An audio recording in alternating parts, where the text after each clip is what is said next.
व्यक्ति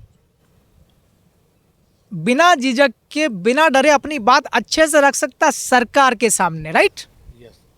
सही है कि नहीं है? और जिस पार्टी की सरकार है उसी पार्टी का विधायक या केंद्र में उसका सांसद, केंद्र सरकार का, वो अपने इलाके की समस्याओं को सरकार के सामने ढंग से नहीं रख सकता है। ये बात क्लियर है? आपके यहीं की मैं समस्या बता दूं। अभी हम कल आए थे, हम पुलिस यहाँ चौकी पे गए थे, राइट? डीजे के लोगों को पैसा कमाने के लिए उनको देर तक डीजे बजवाने पड़ते हैं। अब कानून बना हुआ कि आपको 10 बजे के बाद में आपको जो है वो साउंड नहीं बजाना है, डीजे नहीं बजाना है, ठीक है? अब उनकी समस्याओं का समाधान करने के लिए निर्मला जी अच्छे से लड़ सकते हैं या मैं लड़ सकता हूँ? निर्मला जी लड़ सकते हैं, लेकिन वो लड़ नहीं पा रहे, इसका क्या कारण है? क्योंकि पार्टी की सरकार और एक प्रेशर टाइप में रहता है और पार्टी की गाइडलाइन रहती है, ठीक है ना? आपके यही, अब हम अभी बैठे बामनिया में, राइट ना? ये 3 जिलों की मीटिंग है। कितने की है? 8 विधानसभा है। इसमें हम कितने लोग बैठे हुए हैं, कौन सी विधानसभा से कौन लोग आए, ये मायने नहीं रखता। मैं फिर रिपीट कर रहा हूँ, जिस दिन मैंने विधायक का फॉर्म भरा था उस दिन भी मेरे साथ रैली में कोई नहीं आया था, सिर्फ मैं था और मेरे पंचायत के एक सरपंच साहब आ गए थे और मेरे वकील साहब थे, मेरे पत्नी और मेरे पिताजी, इसके अलावा कोई नहीं आया था, राइट? जब फॉर्म भरने की मेरी रैली फेल हो गई थी भाई लोगों, मैं फिर भी पूरे मध्य प्रदेश में मैं चुनाव जीत के चला गया। तो हम 22 लोग हैं और किस विधानसभा से लोग आए हैं ये इम्पोर्टेंट नहीं है यहाँ पर, ठीक है ना? जब हमने ये स्थान ये तय किया है, इसका मतलब ईश्वर का हमारे पास में आशीर्वाद मिल चुका है, राइट? जब कुदरत हमारे साथ में है, जोहार शक्ति हमारे साथ में है, तो फिर हमें कोई हरा नहीं सकता है, राइट? और मैंने आपको बता दिया पूरे देश में बीजेपी का फिर से माहौल है। कल जो है वो 22 तारीख है, राम मंदिर का वो क्या प्रतिमा वगैरह चल रहा ना वहाँ पे, तो वापस वो माहौल बना लिया बीजेपी ने। और कांग्रेस यहाँ पर बहुत कमजोर सी पड़ गई है, तो बीजेपी की सरकार बन सकती है, मगर फिर भी हमको यहाँ से जीतना है। सही है कि नहीं है? क्योंकि हम यहाँ पर जीत के जाएंगे तो लोकसभा दिल्ली के अंदर में इस इलाके की समस्याओं को अच्छे से उठाएंगे और ढंग से अपन बीजेपी के रहेंगे नहीं तो अपन आंदोलन भी कर सकते हैं, सरकार को दबा भी सकते हैं अपन सड़क पे उतर के, राइट? तो हम कुछ बातें मनवाना चाहते हैं तो लोकसभा के अंदर में बात रखेंगे, और अगर हमारी बात नहीं सुनी जाती है तो फिर सड़क जिंदाबाद। समझ रहे हो कि नहीं भाई? आंदोलन है, अच्छे अच्छे लोग झुक जाते हैं यार। आंदोलनों से अंग्रेजों को भगा दिया है, तो क्या ये मध्य प्रदेश की सरकार और भारत की सरकार नहीं झुकेगी क्या? वो हमें तरीका होना चाहिए, हमें आंदोलन करना कैसे है। सही है कि नहीं? सड़क तो कोई गई नहीं। हाँ, सदन के अंदर जीतने के बाद और बाहर निकल के सदन के बाहर सड़क पर, है ना? वह हमारा दिमाग होना चाहिए कि हमें करना कैसे, अपनी बातें मनवाने के लिए, अपनी मांगे मनवाने के लिए, अपना अधिकार हासिल करने के लिए, राइट?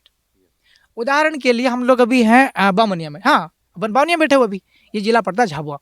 इस झाबुआ जिले में हम लोग, ये जो स्टेशन यहाँ पे है बामनिया स्टेशन है, रेलवे स्टेशन, यहाँ रोज आप सुबह सुबह देखोगे कौन सी गाड़ी चलती है, वो ट्रेन चलती है ना। इस डेमो में बैठ बैठ के बहुत लोग, हजारों सैकड़ों की तादाद में तो रतलाम में आते हैं, राइट? मजदूरी करने के लिए, है ना? महिला है तो जरा सा बच्चा 2-5 महीने का उसको टांग रखा है, राइट? और आदमी है तो शादी करता है और शादी नहीं करने का पहले भी मजदूरी करते हैं, शादी करी पत्नी आ गई, बीवी को लेकर के रोज दिहाड़ी मजदूरी पे जा रहे हैं। यह समाज जो है वो इस इलाके का जो आदिवासी समाज है खासकर, हालांकि अपन सभी समाज के लिए काम करते हैं, मगर आदिवासी समाज आपके झाबुआ जिले का है कमजोर की नहीं है? है? और बाहर मजदूरी करने जाने से नुकसान क्या पता है कि नहीं आपको? हमारे बच्चे पढ़ नहीं पाएंगे, माँ बाप तो बाहर मजदूरी कर रहे हैं, कैसे पढ़ेगा बच्चा? जब पढ़ाई ही नहीं होगा तो आगे प्रगति करेगा क्या वो? नहीं हो पाएगी, है ना? बाहर महिलाएं लड़कियां जाती हैं ये मजदूरी करने, क्या ये सुरक्षित है वहाँ? क्या इनके शरीर के शोषण भी हो सकता होगा कि नहीं वहाँ पे? बात समझ रहे हो कि नहीं? आदमी है मान लो, वो चलो जब तक उसमें जवानी तब तक मेहनत करेगा, शरीर तोड़ कमर तोड़ मेहनत करेगा, लेकिन 5-7 साल बाद मजदूरी करने वाला आदमी का शरीर कमजोर पड़ जाता है, पड़ता कि नहीं पड़ता है? तो क्या हमको हमारा समाज लगातार मजदूरी ही करता रहे क्या? ये ठीक बात है क्या? नहीं। तो हमको काम करने की जरूरत है कि नहीं है? है? इस इलाके के लिए रतलाम, झाबुआ और अलीराजपुर यहाँ पर बहुत ज़्यादा काम करने की ज़रूरत है समाज को सुरक्षित करने के लिए, समाज को आगे ले जाने, खास करके आदिवासी समाज। समझ रहे हो कि नहीं समझ रहे हो? अन्य समाज में व्यापार व्यवसाय दुकान अच्छा चलता है उनका, खेती बाड़ी, लेकिन आदिवासी लोग बहुत ज़्यादा परेशान है, पीड़ित है। क्या मैं ठीक कह रहा हूँ? अब ये बताओ कि यहाँ देश आज़ाद हुआ तब से लेके लगातार कई दशकों तक कांग्रेस के लोग सांसद रहे हैं। पहले कांग्रेस में जब महाबालेश्वर दयाल जब जीवित थे, है ना, पहली सरकार बनी थी दिल्ली में, नेहरू जी प्रधानमंत्री थे, तब लगातार कई बार सांसद रहे कांग्रेस के, रहे कि नहीं रहे? अगर ये ढंग से काम करते कांग्रेस के सांसद तो आज इसी रेलवे स्टेशन पर मजदूरी करने नहीं जाते, स्टेनों में बैठ कर, है? बीजेपी के भी लोग रहे हैं पहले, है ना? 2 बार तो ये हो गए हैं। 2014 से 19 तक कौन थे सांसद? नहीं, 2014 से 19 तक कांतिलाल जी थे। हाँ, नहीं, दिलीप सिंह जी जीते थे, राइट? मतलब हाँ ठीक है, बाद में उपचुनाव में कांतिलाल जी जीते, मगर टर्म तो बीजेपी ने, लोगों ने बीजेपी को दिया था ना पूरे देश में हिसाब से। आम चुनाव पूरे देश में हुए थे, तो यहाँ के लोगों ने मन किसको दिया था? अपना दिल किसको दिया था? बीजेपी को दिया था ना। 5 साल वो मान लो, और फिर 2019 में किसको दिया था लोगों ने मैंडेट? गुमान सिंह जी को, मतलब वो भी बीजेपी के। तो 10 साल तो ये हो गए। इसके पहले भी कोई बीजेपी रही क्या? नहीं रही, लगातार कांग्रेस। तो इतने सालों तक कांग्रेस और 10 साल हो गए बीजेपी के।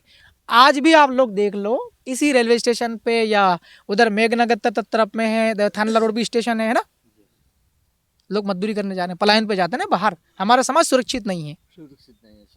आप ये पेटला तरफ में जाके देखो, यहाँ इस कस्बे में देखो, हाट बाजार करने आते, कैसी हालत, कैसे कपड़े पहनते लोग, फटे कपड़े पहन के आ रहे कि नहीं आ रहे? घर में खाने की सही से सब्जी नहीं है, इतनी गरीबी, इतने बेकार हालात हैं। आप इसी झाबुआ जिले में देख लो, अलीराजपुर देख लो, मेरी विधानसभा से लाना पड़ती है। अब तो मैं ठीक कर दूंगा, और करा भी है मैंने अपने हद तक।